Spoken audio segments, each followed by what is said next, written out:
وبرکاتہ۔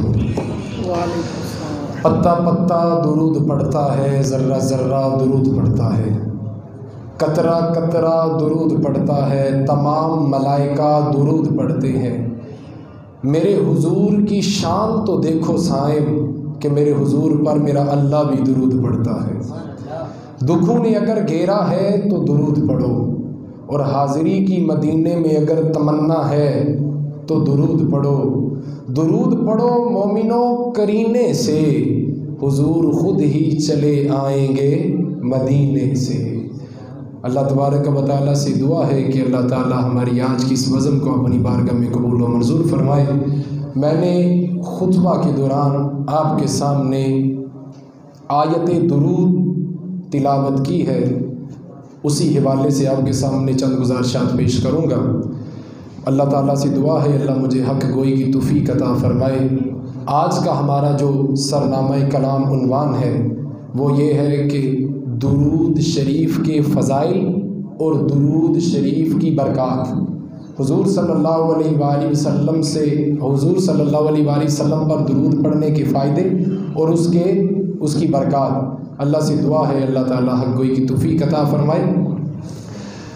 کفر اور اسلام کی تیسری بڑی جب جنگ ہوئی نا، کفر اور اسلام کی تیسری بڑی جنگ ہوئی، جس جنگ کو غزوہ خندق کہا جاتا ہے، تو جب مشرکین مکہ وہ جنگ ہار کے واپس جا رہے تھے، ان کو وہاں سے شکست ہوئی، وہ ہار گئے، وہ بہت بڑا لشکر لے کر واپس جا رہے تھے۔ تو واپسی کے سفر میں انہوں نے ایک جگہ رکنے کا سوچا کہ ہم کسی جگہ پر رکتے ہیں، قیام کرتے ہیں تاکہ کچھ میٹنگ کر لیں۔ کفر اور اسلام کی جو جنگ تھی تیسری بڑی، وہ کافر جنگ ہار چکے تھے، اور جب وہ جنگ ہار کے مکہ جا رہے تھے تو راستے میں انہوں نے ایک جگہ پر پڑاؤ کیا، اور انہوں نے کہا کہ یار ہم مدینہ منورہ پر اب کبھی دوبارہ حملہ نہیں کر سکتے۔ اس کی وجہ یہ ہے کہ جب ہم نے پہلا حملہ کیا بدر میں تو ہم جنگ ہار گئے، اس کے بعد جب ہم نے احد میں حملہ کیا تو پھر بھی ہم ہار گئے، اب ہم غزوہ خندق کے اندر اتنا بڑا لشکر لے کر آئے ہیں پھر بھی ہار گئے، ہم اب مدینہ منورہ کے اوپر دوبارہ حملہ نہیں کر سکتے۔ وہ کہنے لگے کہ اتنا بڑا لشکر ہمارا ضائع چلا گیا، ہم ناکام ہو گئے، ہم برباد ہو گئے۔ تو ایک دوسرا کھڑا ہوا، اس نے کہا کہ اگر ہم اتنا بڑا لشکر لے کر بھی اسلام سے کامیاب نہیں ہو پائے تو پھر اسلام تو پھیلے گا، اسے روکنا کیسے؟ اگر تم لوگ یہ کہتے ہو کہ اسلام کے خلاف اب ہم قدم نہیں اٹھا سکتے تو یہ کافروں کی باتیں تھیں، وہ کہتے ہیں کہ پھر اسلام کیسے روکیں گے، اسلام تو بڑھے گا۔ تو وہ پہلا جو بات کر رہا تھا اس نے کہا کہ یار تمہاری بات ٹھیک ہے، ہم اپنی تلواریں لے کر نکلے تھے تاکہ حضور دو عالم صلی اللہ علیہ وآلہ وسلم کے جسم کو نقصان پہنچائیں، غلط نعوذ باللہ خیال سے نکلے تھے۔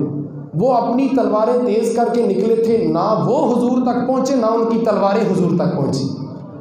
ہوتا یہ ہے کہ ایک ہوتا ہے شخصیت کا قتل اور ایک ہوتا ہے جسم کا قتل۔ جسم کا قتل تلوار سے ہوتا ہے اور شخصیت کا قتل زبان سے ہوتا ہے۔ ہندوؤں نے آپس میں مشورہ کیا کہ یار اب ہماری تلواریں ان تک تو نہیں پہنچ سکتی، تو ہم یہ کرتے ہیں کہ اپنی زبان کو ہتھیار بنا لیتے ہیں، ہم ان کے خلاف پروپیگنڈے کرتے ہیں، ہم ان کے خلاف سازشیں بناتے ہیں، ہم ان کو بدنام کرتے ہیں معاذ اللہ۔ ہوتا یہ ہے کہ تلوار کے زخم سے زبان کا زخم گہرا ہوتا ہے۔ انہوں نے ارادہ کیا کہ ہم اب حضور کی شان کم کرنے کے لیے تلواریں نہیں استعمال کر سکتے، اپنی زبان کو استعمال کرتے۔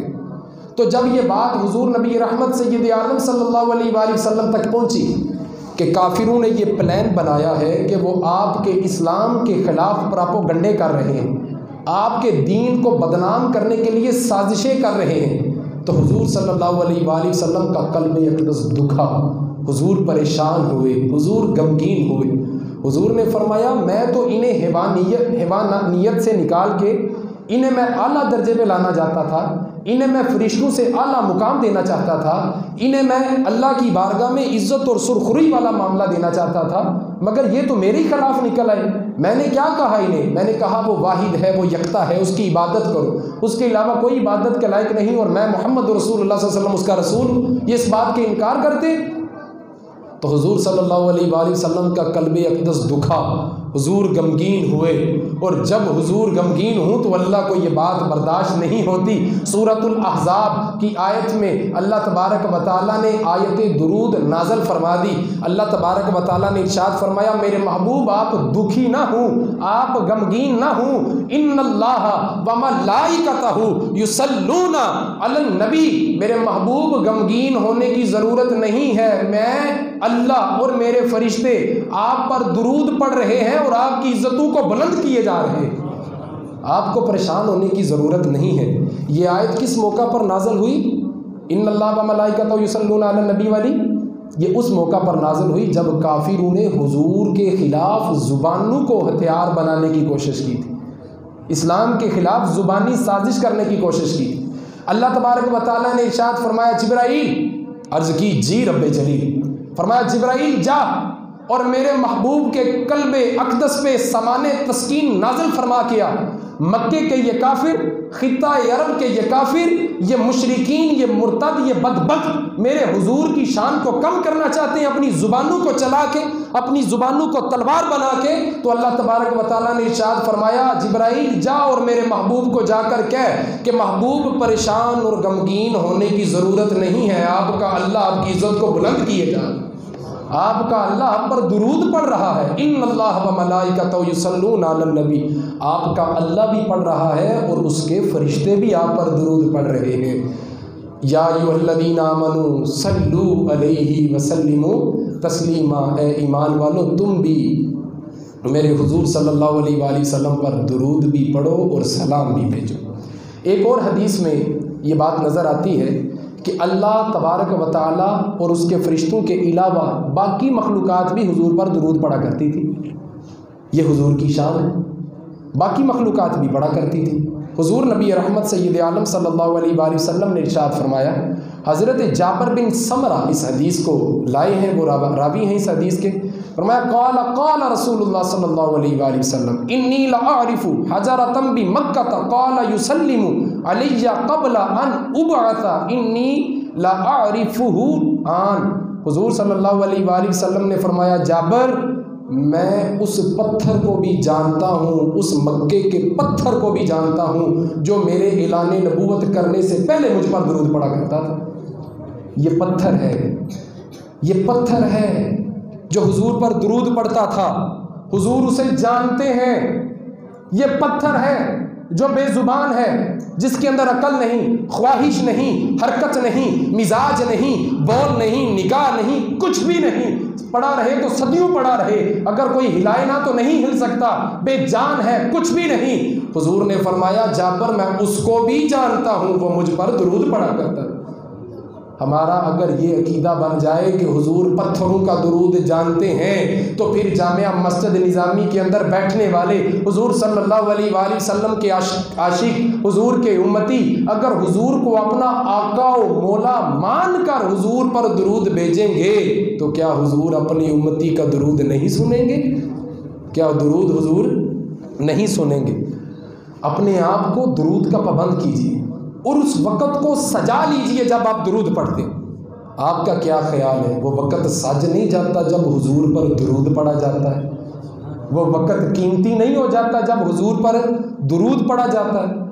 عزیز بھائیو دوستو، قیامت کے دن نامہ اعمال جب کھولے جائیں گے، جب قیامت کے دن نامہ اعمال کھولے جائیں گے نا تو وہ صفحہ بھی روشن ہوگا جس صفحے پر حضور کا درود لکھا ہوا، جس صفحے پر حضور کا درود لکھا ہوگا۔ ذرا بلند آواز سے پڑھ لیجیے، الصلاۃ والسلام علیکہ یا سیدی یا رسول اللہ وعلی آلہ، اتنی آواز سے پڑھیے کہ نال ساتھ والا بھی پڑھنا شروع کر دے، وعلی آلہ واصحابہ یا سیدی یا حبیب اللہ۔ حضور صلی اللہ علیہ وآلہ وسلم نے فرمایا میں مکے کے اس پتھر کو جانتا ہوں جو مجھ پر درود پڑا کرتا تھا۔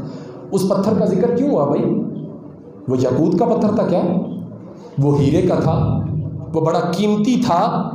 اس لیے اللہ کے حبیب نے اس پتھر کا ذکر فرمایا؟ ارے نہیں، نہ وہ ہیرے کا تھا، نہ وہ یاقوت تھا، نہ وہ قیمتی تھا۔ اس کا ذکر محفل بزم رسول میں فقط اس لیے ہوا کہ وہ حضور پر درود پڑا کرتا تھا۔ حضور صلی اللہ علیہ وآلہ وسلم نے فرمایا جو شخص مجھ پر درود پڑھتا ہے اس کا درود، اس کا نام اور اس کے باپ کا نام مجھ تک پہنچایا جاتا ہے۔ ہمارے حضرت صاحب اکثر فرمایا کرتے ہیں کہ اپنے بچوں کو درود کثرت سے پڑھنے کی عادت ڈالو۔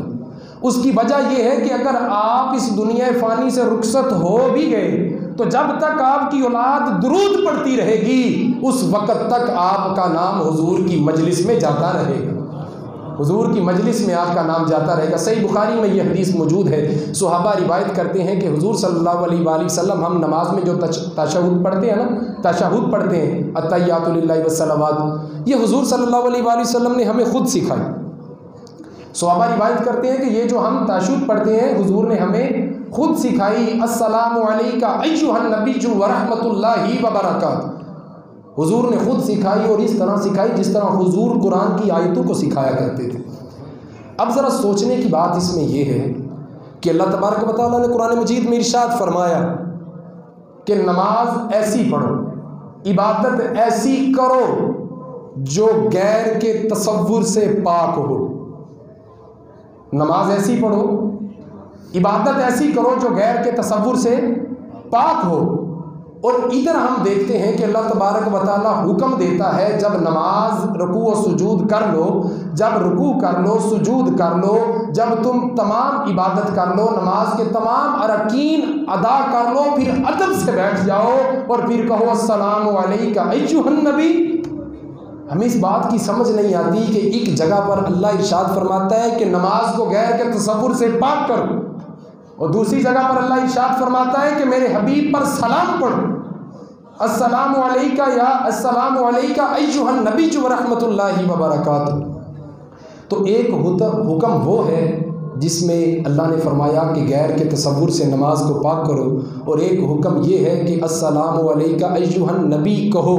تو اس سے یہ بات واضح ہوتی ہے کہ اللہ تبارک و تعالیٰ کے حکم کی تکمیل بھی ہو رہی ہے، جیسا کہ اللہ نے فرمایا تھا کہ نماز غیر کے تصور سے پاک کر لو، عبادت غیر کے تصور سے پاک کر لو، مگر جب تم اللہ اکبر کہو، سبحانک اللہ پڑھو، الحمدللہ پڑھو، قل ھو اللہ پڑھو، رکوع کرو، سمیع اللہ لمن حمیدہ، سجدے میں چلے جاؤ، جب تم اپنی نماز ساری ادا کر لو پھر ادب سے بیٹھو اور ادب سے بیٹھ کے میرے محبوب پر سلام پڑھو۔ ہمیں اس بات سے یہ نقطہ سمجھ آتا ہے کہ اللہ کے حکم کی تکمیل بھی ہو رہی ہے کہ ہم نماز میں غیر کا تصور بھی نہیں لاتے مگر حضور پر درود اور سلام بھی بھیجتے ہیں۔ تو اس سے پتہ یہ چلتا ہے کہ نماز میں حضور کا تصور کسی غیر کا تصور نہیں ہے، نماز وہی قبول ہے جس میں حضور کا تصور آتا ہے۔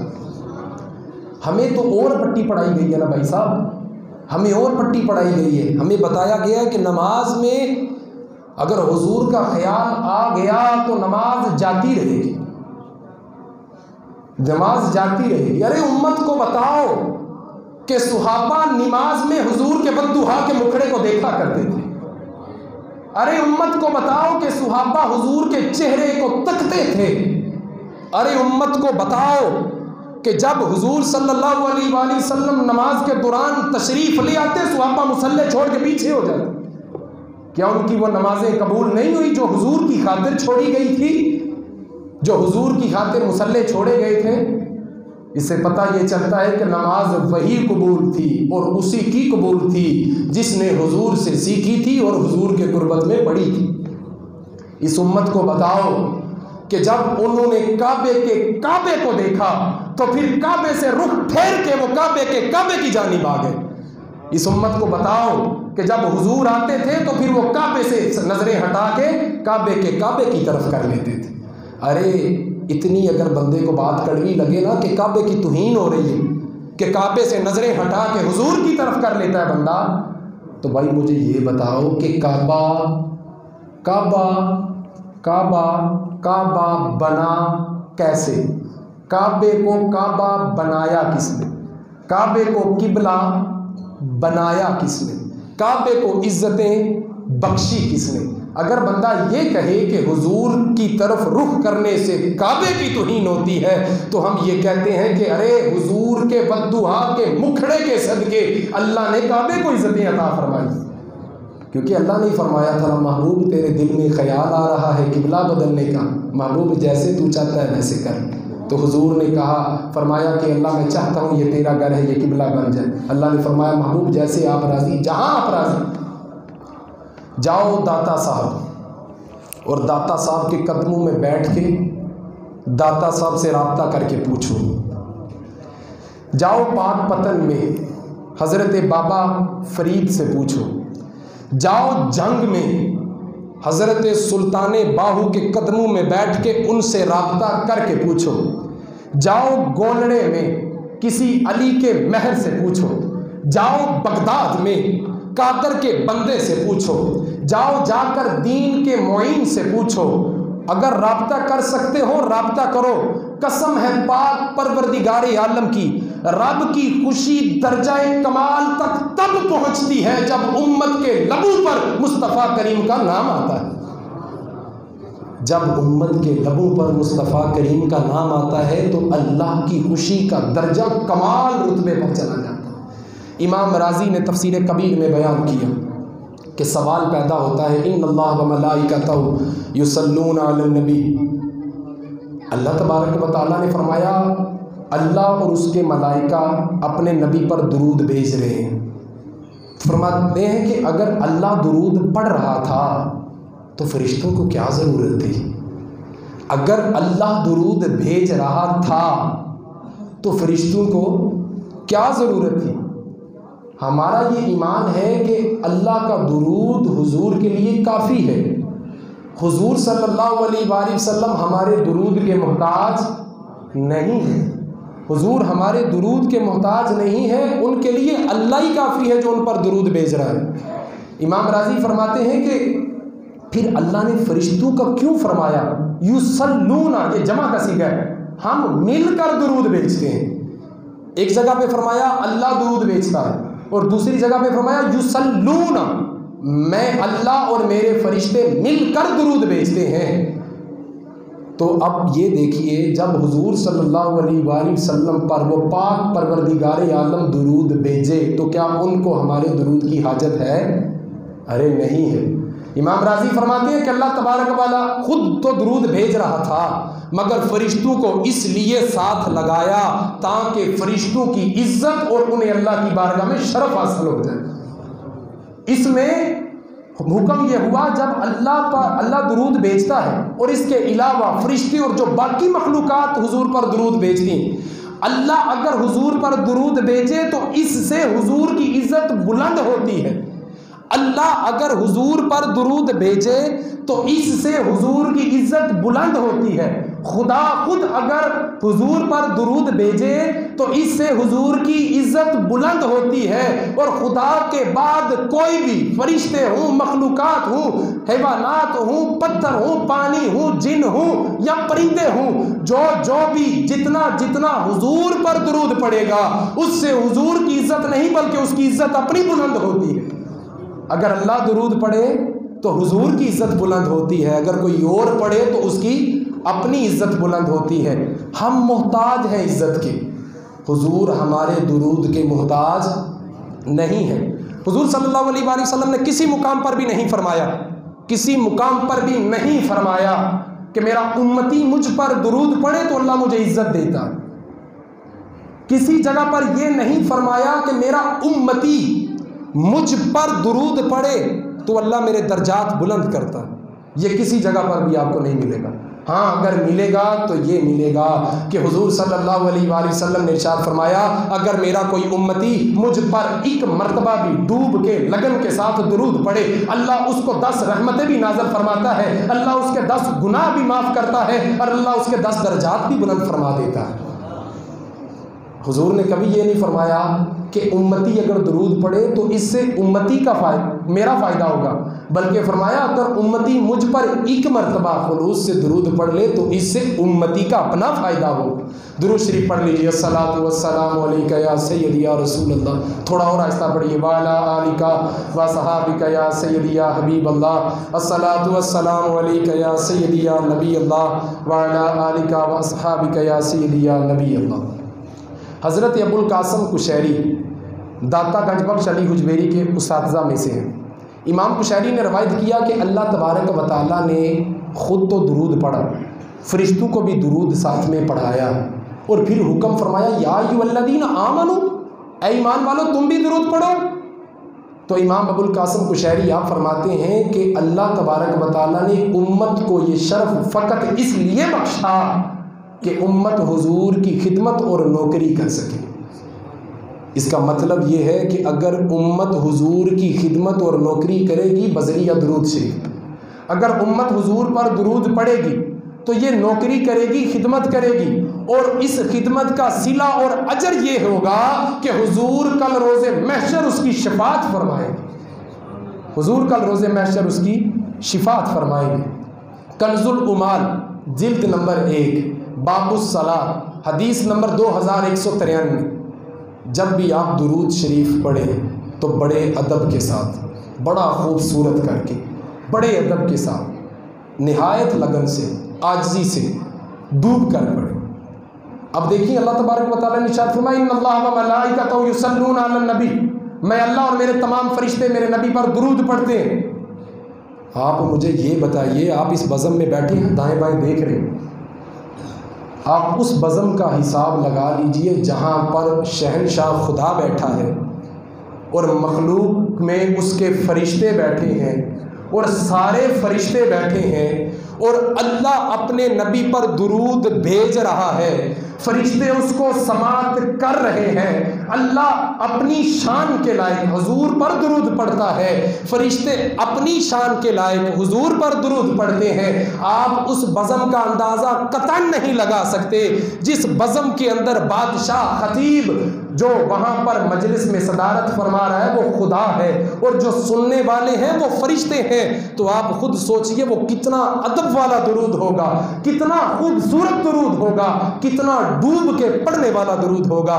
کنز الایمان حدیث نمبر 2193، حضور نبی رحمت سید عالم صلی اللہ علیہ وآلہ وسلم نے ارشاد فرمایا، حضور نے فرمایا قال رسول اللہ صلی اللہ علیہ وآلہ وسلم اذا صلیتم علی فاحسنوا الصلاۃ، فرمایا لوگو جب تم مجھ پر درود پڑھا کرو تو بڑا خوبصورت کر کے پڑھا کرو، جب مجھے یاد کیا کرو تو بڑے ادب کے ساتھ، پیار کے ساتھ یاد کیا کرو۔ آگے حضور نے ارشاد فرمایا فَإِنَّكُمْ لَا تَدْرُونَ لَعَلَّ ذَلِكَ يُعْرَضُ عَلَيَّ، شاید تم نہیں جانتے کہ تمہارا پڑھا ہوا درود میری خدمت میں پیش کیا جاتا ہے۔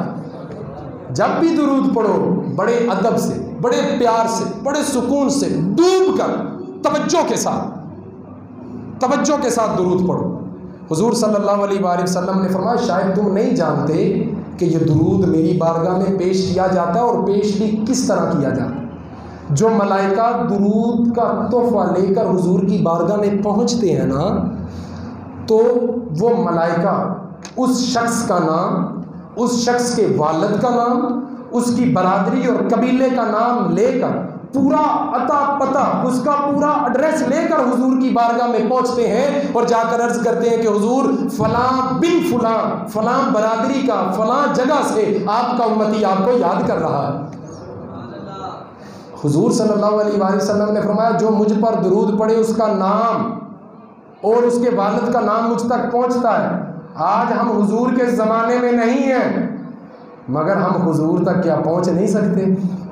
کیا ہمارا نام حضور تک پہنچ نہیں سکتا؟ ہمارے حضرت صاحب اکثر فرماتے ہیں اپنی اولاد کو درود شریف کی کثرت سکھاؤ، اس کی وجہ یہ ہے کہ جب تم دنیا سے چلے جاؤ گے تو تمہاری اولاد درود پڑھتی رہے گی، قبر میں بھی تمہارے ساتھ نرمی والا معاملہ ہوگا اور حضور صلی اللہ علیہ وآلہ وسلم کی بارگاہ اقدس میں تمہارا ذکر بھی ہوتا رہے گا۔ ہم نے عرض کی حضور صلی اللہ علیہ وآلہ وسلم، حضرت ابو نعیم روایت کرتے ہیں کہ ایک روز حضور صلی اللہ علیہ وآلہ وسلم بڑے خوش مزاج گھر سے باہر تشریف لائے، چمکتا چہرہ، نورانی مکھڑا، ہنستے مسکراتے ہوئے حضور باہر تشریف لے کر آئے۔ حضرت ابو نعیم روایت کرتے ہیں کہ روشن چہرہ تھا، طبیعت میں فراحت تھی اور چہرہ اقدس خوشی سے بالکل تر و تازہ تھا۔ صحابہ کہتے ہیں کہ ہم نے عرض کی یا رسول اللہ صلی اللہ علیہ وآلہ وسلم، فقالوا یا رسول اللہ، توجہ چاہتا ہوں، بڑے مزے کی یہ حدیث ہے اور اس سے بڑھ کے مجھے نہیں لگتا کہ کوئی حدیث ہوگی امتی کے شان کے حق میں۔ فرمایا صحابہ نے عرض کی فقالو یا رسول اللہ صلی اللہ علیہ وآلہ وسلم اصبحت طیب النفس یرا فی وجہک البشر قال اجل اتانی آت من ربی وفی روایت وانما حرج جبرائیل آنفا، فرمایا آج اوپر سے کوئی آنے والا آیا اور مجھے خدا کا اس نے پیغام سنایا، اور ایک جگہ پر فرمایا کہ ابھی جبرائیل آئے تھے اور مجھے یہ خبر دے کر گئے ہیں انہو من صلی علیہ من امتی کا صلاۃ، جبرائیل بتا کر گئے ہیں کہ اللہ نے یہ فیصلہ کیا ہے کہ حبیب صلی اللہ علیہ وآلہ وسلم جو آپ پر ایک مرتبہ خلوص سے محبت سے درود پڑے گا کتب اللہ لہو 10 حسنات، اللہ اس کے کھاتے میں 10 نیکیاں لکھ دے گا، ومحا عنہ 10 سیئات، اللہ اس کے 10 گناہوں کو معاف فرما دے گا، ورفع لہو 10 درجات، اللہ اس کے 10 درجات بلند فرما دے گا۔ اور بڑا توجہ طلب جملہ، آخری بات بڑی مزے کی بات، اور یہی بات ہے جس بات کی وجہ سے اس حدیث میں حسن ہے۔ حضور نے فرمایا وَرَدَّ عَلَيْهِ مِثْلَ مَا قَالَ، اور جس طرح اس بندے نے جن لفظوں سے مجھ محمد پر درود پڑھا، اللہ تبارک و تعالیٰ بھی فرشتوں کی مجلس میں انہی لفظوں کے ساتھ اس بندے کو یاد فرماتا۔ کیا خوب قسمت ہے اس امت کی کہ اگر حضور پر ایک مرتبہ درود پڑھ لو تو اس شخص کو اللہ یاد فرماتا ہے، اللہ یاد فرماتا ہے۔ اب دیکھیے 10 نیکیاں بھی مل گئی، 10 درجات بلند بھی ہو گئے اور 10 گناہ بھی معاف ہو گئے، مگر اس میں جو بڑا اضافہ ہوا وہ یہ ہوا کہ اللہ فرشتوں کی محفل میں اس بندے کو یاد فرما۔ اگر کوئی بندہ اللہ تبارک و تعالیٰ سے دعا کرے گڑ گڑا کے کہے یا اللہ میں تیری رحمت کی بھیک مانگتا ہوں، میں تجھ سے تیری برکت کی بھیک مانگتا ہوں، میں تجھ سے تیری عطا کی بھیک مانگتا ہوں، وہ مانگتا رہے، منت سماجت کرتا رہے، تو کوئی پتہ نہیں دعا قبول ہو یا نہ ہو، دعا قبول ہو یا نہ ہو۔ پابند یا پھر بندہ عرض کرے مولا مجھ پر نہیں، میرے لیے نہیں، میری خاطر نہیں، مجھ پر درود نہ بھیج، مجھے یاد نہ کر، میرا ذکر نہ کر، مجھ پر رحمت نہ بھیج، مجھ پر برکت نہ نازل کر، مجھ پر اپنی عطا نہ نازل کر، یا اللہ بس تو میرے محمد صلی اللہ علیہ وآلہ وسلم پر اپنا کرم فرما دے۔ تو پھر حضرت ابو نعیم فرماتے ہیں کہ اللہ تبارک و تعالی جب یہ بندے سے سنتا ہے، بندہ یہ کہہ رہا ہوتا ہے نا کہ یا اللہ میرے حبیب کے درجات بلند کرتے، میرے حبیب کے اوپر اپنا درود بھیج، اپنا سلام بھیج۔ جب بندہ حضور کے درجات کی بلندی کی دعا کر رہا ہوتا ہے، جب بندہ حضور پر درود پڑھ رہا ہوتا ہے اور فقط حضور کی رضا کے لیے حضور کو یاد کرتا ہے، تو اللہ ارشاد فرماتا ہے بندے تو نے پابندی کے ساتھ میرے نبی کو یاد کیا، کیونکہ درود کا معاملہ میرے محبوب کے ساتھ ہے، تو نے میرے محبوب کو یاد کیا، تو نے میرے محبوب پر سلام بھیجا۔ اے بندے پھر میرا بھی تیرے ساتھ یہ وعدہ ہے کہ اگر تو میرے محبوب کو یاد کرے گا تو میں بھی تجھے رحمت سے نوازوں گا، میں بھی تجھے برکت سے نوازوں گا، میں بھی تیرے اوپر انعامات کی بارش نازل فرماؤں گا۔ کیوں؟ کیونکہ تو نے اپنے لیے نہیں مانگا بلکہ میرے محمد مصطفیٰ صلی اللہ علیہ وآلہ وسلم کے لیے مانگا، کیونکہ تو نے میرے نبی کے لیے مانگا ہے، تو نے میرے نبی پر سلام پڑھا ہے، اور مجھ خدا کی اپنے نبی سے محبت ایسی ہے کہ جو میرے نبی کا ذکر کرے مجھے اس پر پیار آتا ہے، اور ایسا پیار آتا ہے کہ میں اس پر کروڑوں رحمتیں نازل فرماتا ہوں، اس پر برکتیں نازل فرماتا ہوں، اس پر رزق کی برکت، رزق میں کشادگی کر دیتا ہوں، اور جو اس کی قلت پریشانیاں دکھ تکلیفیں وہ دور کر دیتا ہوں۔ اس کی وجہ کیا ہے؟ کیوں؟ کیونکہ تو میرے حبیب کو یاد کرتا ہے، اور تیرا یاد کرنا مجھے اتنا پسند آتا ہے کہ میں تجھے بھی نوازتا چلا جاتا ہوں۔ یہ سرکار کا در ہے، در شاہ تو نہیں، جو مانگ لیا مانگ لیا اور بھی کچھ مانگ۔ وہ جو کہتے ہیں کرم ہے ان کا محدود، وہ جو کہتے ہیں کرم ہے ان کا محدود، ان لوگوں کی باتوں پہ نہ جا، اور بھی کچھ مانگ، دے سکتے ہیں وہ کہ کیا کچھ دے نہیں سکتے، یہ بحث نہ کر، ہوش میں آ، اور بھی کچھ مانگ۔ ارے جولی ہی میری تنگ تھی، کیا مانگتا میں ان سے، وہ تو کہتے رہے مانگ ذرا اور بھی کچھ مانگ۔ حضور صلی اللہ علیہ وآلہ وسلم نے ارشاد فرمایا قیامت کے روز میرا امتی جنت میں اتنا ہی میرے قریب ہوگا جتنا وہ دنیا میں کثرت سے مجھ پر درود پڑھتا رہا ہوگا۔ اور ایک اور حدیث میں حضور صلی اللہ علیہ وآلہ وسلم نے ارشاد فرمایا جب بندہ اپنے رب سے دعا مانگتا ہے تو رب فرماتا ہے کہ اس کی دعا زمین اور آسمان کے درمیان معلق ہو جاتی، بارگاہ رب العزت میں اسے قبولیت کا شرف نہیں حاصل ہوتا۔ جب بندہ دعا مانگتا ہے تو اس کی دعا درمیان میں رہ جاتی ہے، اسے شرف قبولیت حاصل نہیں ہوتا۔ اگر اللہ تعالیٰ ارشاد فرماتے ہیں اگر تم دعا کے اول میں اور آخر میں میرے نبی پر درود پڑھو، اگر میرے نبی پر درود پڑھو تو درود کا اور تعلق نبی سے ہے اور نبی کا تعلق خدا سے ہے۔ خدا فرماتا ہے کہ اگر تم دعا کے اول اور آخر میں میرے حبیب صلی اللہ علیہ وآلہ وسلم پر درود پڑھو تو پھر میں اول بھی قبول کرتا ہوں آخر بھی قبول کرتا ہوں، اور رہ گیا بیچ والا حصہ اور اول اور آخر کی خاطر مجھے حیا اتنی آتی ہے کہ میں اسے رد نہیں کر پاتا، میں اسے بھی قبول کر لیتا ہوں۔ جب بھی دعا مانگو حضور کے وسیلے سے مانگو۔ حضرت ابن ابی دنیا یہ حدیث لائے، حضور صلی اللہ علیہ وآلہ وسلم نے ارشاد فرمایا کل روز محشر میرے امتی کو فرشتے گھسیٹ کر جہنم کی طرف لے جا رہے ہوں گے، گھسیٹ کر کھینچ کر جہنم کی طرف لے جا رہے ہوں گے، اور حضرت آدم سلام علیہ، حضرت آدم آپ حضور صلی اللہ علیہ وآلہ وسلم کو ندا دیں گے، پکاریں گے یا احمد یا احمد یا احمد، 3 دفعہ پکاریں گے، اور حضرت آدم آپ سے فرمائیں گے کہ محبوب آپ کے امتی کو یہ فرشتے دوزخ میں لے کر جا رہے ہیں۔ تو وہاں حدیث میں لکھا ہے حضور صلی اللہ علیہ وآلہ وسلم اپنے دامن کو سمیٹیں گے اور کپڑوں کو تھوڑا اوپر کریں گے اور بھاگتے ہوئے اس گناہ گار امتی کے جانب جائیں گے، اور وہاں جا کر فرشتوں کو روکیں گے اور وہاں فرشتوں سے فرمائیں گے فرشتوں تمہیں نہیں پتا یہ میرا امتی ہے، یہ میرا کلمہ پڑھنے والا ہے۔ تو فرشتے عرض کریں گے حضور اس کا حساب ہو چکا ہے، اس کا فیصلہ ہو چکا ہے، یہ گناہ گار ٹھہرا، اس کے گناہ زیادہ ثابت ہوئے، اب یہ دوزخ کی آگ میں جلے گا۔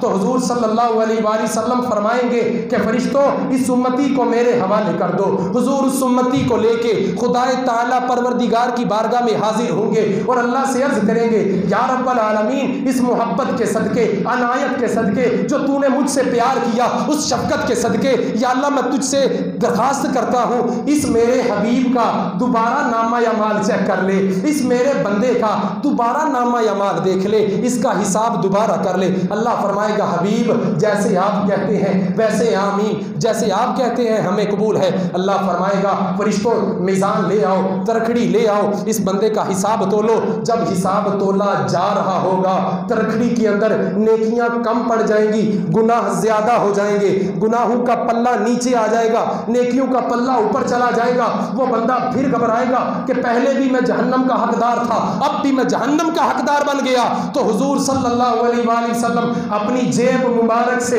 ایک رکا نکالیں گے اور رکا نکال کے نیکیوں والے کھاتے میں ڈالیں گے، اور بڑی تیزی سے نیکیوں والا کھاتا نیچے آ جائے گا اور گناہوں والا اوپر چلا جائے گا۔ اللہ کریم مسکرائے گا جیسے اس کی شان کے لائق ہے۔ اللہ فرمائے گا محبوب اس بندے کا کھاتا صاف ہے، اسے جنت میں داخل کر دیا جائے۔ وہ بندہ دامن پکڑے گا اور عرض کرے گا یا رسول اللہ صلی اللہ علیہ وآلہ وسلم میں تو جہنم میرے اوپر واجب ہو چکی تھی، میں جہنم کا حقدار تھا، دوزخ میں مجھے لے جایا جا رہا تھا، مگر حضور آپ کے آنے سے میرے ساتھ اتنا نرمی والا معاملہ ہوا، مجھے جنت میں خدا نے جگہ بخشی۔ حضور وجہ کیا ہے، یہ معاملہ کیا ہے؟ آپ نے جیب سے یہ کیا نکالا ہے کہ میرے گناہوں کا ترکھڑی جو وہاں کا جو سائڈ تھی وہ اوپر چلی گئی اور نیکیوں والی نیچے آ گئی۔ تو حضور صلی اللہ علیہ وآلہ وسلم آپ فرماتے ہیں کہ میں وہاں اس شخص سے فرماؤں گا کہ تو نے جب ایک مرتبہ خوبصورت انداز سے، ادب سے، لگن سے ڈوب کر عشق میں مجھ پر درود پڑا تھا، وہ فرشتہ مجھ تک لے کے آیا تھا، میں نے وہ سنبھال کے رکھا ہوا تھا، آج جب تجھ کو میری ضرورت پڑ گئی تو میں تیرا درود لے کے تجھے بچانے آ گیا۔ گاج کے نام نعرہ رسالت، نعرہ رسالت، نعرہ رسالت صلی اللہ علیہ وآلہ وسلم۔ حضور صلی اللہ علیہ وآلہ وسلم اتنے مہربان ہیں ہمارے اوپر کہ ہمارے گناہ اتنے زیادہ بھائی اتنے زیادہ کہ ہم گن نہیں سکتے، مگر ہم نے جو عشق میں ڈوب کر جو ایک مرتبہ درود پڑھا تھا نا، ہم اس کی قدر نہیں جانتے، ہم اس کی قدر نہیں جانتے کہ کل روز محشر یہی ہماری شفاعت کا سبب بنے۔ اور بھائی ایک اور بات، درود قبول ہوتا ہے اور ہرگز قبول ہوتا کیونکہ نماز خدا کے لیے پڑھی جاتی ہے، خدا نماز نہیں پڑھتا۔ روزہ خدا کے لیے رکھا جاتا ہے، خدا روزہ نہیں کرتا۔ حج خدا کے لیے کیا جاتا ہے، حج خدا نہیں کرتا۔ زکوٰۃ خدا کے لیے دی جاتی ہے، خدا زکوٰۃ نہیں دیتا۔ تمام ہماری عبادتوں کی جو نشو نما ہے، تمام ہماری عبادت کے جو اراکین ہیں وہ خدا کی منشا پر ہیں، وہ چاہے قبول کرے اور چاہے نہ کرے، کیونکہ جو عبادت ہم کرتے ہیں وہ خدا نہیں کرتا، فقط وہ ایک عبادت کرتا ہے، وہ بھی اپنے حبیب پر درود پڑھتا ہے، ہم بھی اس کے حبیب پر درود پڑھتے ہیں۔ اور وہ یہ ایک عمل ہے جو خدا خود کرتا ہے، اور اس سے پہلے خدا نے کسی نبی پر درود نہیں پڑھا۔ یہ ہمارے حضور کی شان ہے کہ ہمارے پروردگار نے ہمارے حضور صلی اللہ علیہ وآلہ وسلم کے درجات کو بلندی عطا فرمائی۔ اور اللہ تعالیٰ ارشاد فرماتا ہے ان اللہ و ملائکتہ یصلون علی النبی، جمع کا صیغہ یصلون، ہم مل کر جلسہ لگا کے محفل سجا کے حضور پر درود پڑھتے ہیں۔ یا ایھا الذین آمنوا صلوا علیہ وسلموا تسلیما، اے ایمان والو تم بھی میرے نبی پر درود اور سلام پڑھا کرو، اپنی زبانوں کو حضور کے ذکر سے منور کریں۔ محفل میلاد ضرور کروانی ہے، ہر صورت کروانی ہے، ہر شخص نے کروانی ہے، کوئی بندہ اس میں کوتاہی نہ کرے، نرمی نہ کرے، ہر بندے نے انشاءاللہ محفل میلاد کروانی اور ضرور کروانی ہے انشاءاللہ۔ اور 12 ربیع الاول کی صبح کو ہر بندے نے اپنے گھر میں تسبیح لے کے حضور پر درود پاک پڑھنا، حضور کا شکر ادا کرنا ہے، اللہ کا شکر ادا کرنا ہے کہ اللہ نے ہمیں حضور جیسی رحمت سے نوازا اور ہم گناہ گاروں کو اللہ کے سامنے سرخرو ہونے کا ذریعہ مل گئے۔ حضور صلی اللہ علیہ وآلہ وسلم کی شان کے بارے میں کوئی بحث نہیں، کوئی خیال نہیں، کوئی مسئلہ نہیں، کوئی دلیل نہیں۔ بندہ پوچھے کہ میلاد مصطفیٰ کہاں لکھا، تو آپ جواب دو بھائی ہمارے نصیبوں میں لکھا، پڑھ لے نصیبوں میں اگر پڑھ سکتا ہے، کوئی بحث نہیں بھائی۔ وہ حضرت امام احمد رضا خان بریلوی آپ فرماتے ہیں نا کہ حشر تک ڈالیں گے ہم پیدائش مولا کی دھوم، دم میں جب تک دم ہے ذکر ان کا سناتے جائیں، نعت خوانی موت بھی ہم سے چھڑا سکتی نہیں، ہم قبر میں بھی مصطفیٰ کے گیت گاتے جائیں۔ 12 ربیع الاول جو کہ بروز جمعۃ المبارک کو بن رہی ہے، 12 ربیع الاول جمعہ کے دن بن رہی ہے، انشاءاللہ بفضل خدا اگر ہمارا اور آپ کا ساتھ بنا رہا، اللہ تبارک و تعالیٰ کی توفیق اور کرم سے اس محفل کا آغاز پورے 10 بجے کر دیا جائے گا، اور حضور قبلہ والا شان سید سرکار سیدی مرشدی صوفی باصفا سفیر اہل سنت سرکار پیر حکیم جواد الرحمن نظامی دامت برکاتہم العالیہ اس محفل کی صدارت فرمائیں گے، اور پورے 10 بجے انشاءاللہ حضور اپنی نشست پر جلوہ فرما ہوں گے۔ آپ لوگ 9:30 بجے 9 بجے 10 بجے تک پوری کوشش کریں کہ میلاد کی محفل میں شرکت کریں۔ انشاءاللہ بعد نماز جمعہ سے پہلے کیک کاٹ لیا جائے گا، اور جمعے کی نماز کے بعد کیک بھی تقسیم کیا جائے گا، اور لنگر کا بھی وسیع انتظام ہوگا۔ یہ ہماری اور بھی محفلیں ہوتی ہیں، جلوس ہوتے ہیں، لیکن ہماری محفل کا عجب رنگ یہ ہے کہ ہم باہر سے کوئی ملا لوگ نہیں بلاتے جنہوں نے شانیں یاد کی ہوتی ہیں۔ ہم سکول المیزان پبلک سکول اور القرآن اکیڈمی مدرسے کے بچوں کو تیار کرتے ہیں، اور وہ حضور کی شان میں نغمے پڑھتے ہیں، اور آخر میں حضور والا شان ان کو تحائف اور انعامات سے نوازتے ہیں۔ اس سے بچوں کے اندر حضور کی محبت کا جذبہ پیدا ہوتا ہے۔ بھائی اس محفل کا عجب رنگ یہ ہے اور دوسرا عجب رنگ ہماری محفل آستانہ عالیہ نظامیہ سیفیہ میں جو ہو رہا، خدا کی قسم کہ ہم خدا کا شکر بھی نہیں ادا کر سکتے، اور جو بندے اس محفل میں رونق لگاتے ہیں ہم ان کا بھی شکر ادا نہیں کر سکتے۔ جو 12 روزہ بزم درود شریف کی محفل سج رہی ہے، ہم نے گزشتہ جمعہ بھی آپ کے سامنے گزارش کی تھی، بہت سارے حضرات آتے ہیں، جو نہیں آتے وہ اس محفل میں آنے کے لیے اپنی پابندی کیجئے، یقینی بنائیے اس چیز کو۔ صبح بعد نماز فجر 15 منٹ درود و سلام پڑھا جاتا ہے، ایک دفعہ آ کے آپ کیفیت دیکھ تو لیجئے کہ بھائی کیا منظر ہوتا ہے، کیا نظارہ ہوتا ہے۔ تو درود کی فضیلت میں نے آپ کے سامنے سنائی، اور اگر بندہ اکیلا ایک بار پڑھے تو اتنے اسے شان اور مقامات سے نوازا جاتا ہے، اگر وہ مجمع کے ساتھ پڑھے تو کتنی اللہ کی رحمتیں نازل ہوں گی۔ تو درود شریف پڑھا جاتا ہے، صبح ضرور بضرور حاضر ہوا کریں۔ آپ کے جاننے والوں میں سے اور میرے جاننے والوں میں سے کتنے ایسے لوگ ہیں جو ربیع الاول کو پانے سے پہلے اس دنیا فانی سے رخصت ہو چکے، جو ربیع الاول کا مہینہ نہیں پا سکے۔ کئی ہمارے ایسے دوست ہیں جن کے جنازے پڑے ہیں، جن کا سنتے ہیں ہم کہ وہ بھی فوت ہو گیا۔ یہ ربیع الاول تمام عیدوں کی عید ہے، اور یہ وہ عید ہے جس عید نے دوسری عیدوں کو بھی عزت بخشی۔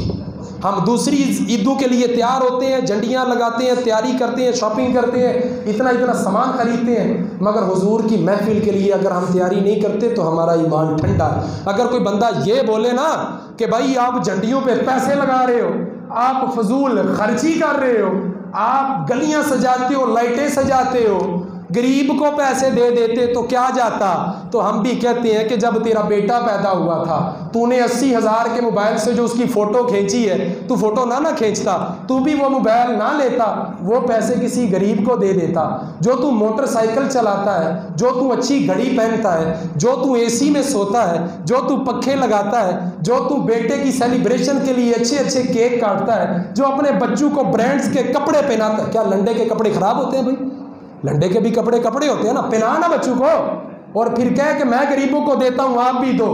ہم ذرا برابر بھی کمپرومائز نہیں کریں گے حضور کی خوشی منانے میں، انشاءاللہ تعالی العزیز۔ ذرا بلند آواز سے، جوش سے، گج وج کے حضور پر درود پڑھیں۔ الصلاۃ والسلام علیک یا سیدی یا رسول اللہ وعلی آلک واصحابک یا سیدی یا حبیب اللہ۔ الصلاۃ والسلام علیک یا سیدی یا نبی اللہ وعلی آلک واصحابک یا سیدی یا نور اللہ۔ الصلاۃ والسلام علیک یا سیدی یا حبیب اللہ وعلی آلک واصحابک یا سیدی یا خاتم النبیین۔ یہ ساری عمر مدحت خیر الانام میں گزرے، دعا ہے کہ یہ ساری زندگی درود و سلام میں گزرے۔ 2 اعلان آپ نے یاد رکھنے ہیں، صبح کی محفل اور 12 ربیع الاول کی محفل۔ آپ لوگوں کی شرکت ہمارے لیے باعث فخر ہوگی۔ اللہ تبارک و تعالی ہمیں ہدایت کی توفیق عطا فرمائے۔ واخر دعوانا الحمدللہ رب العالمین۔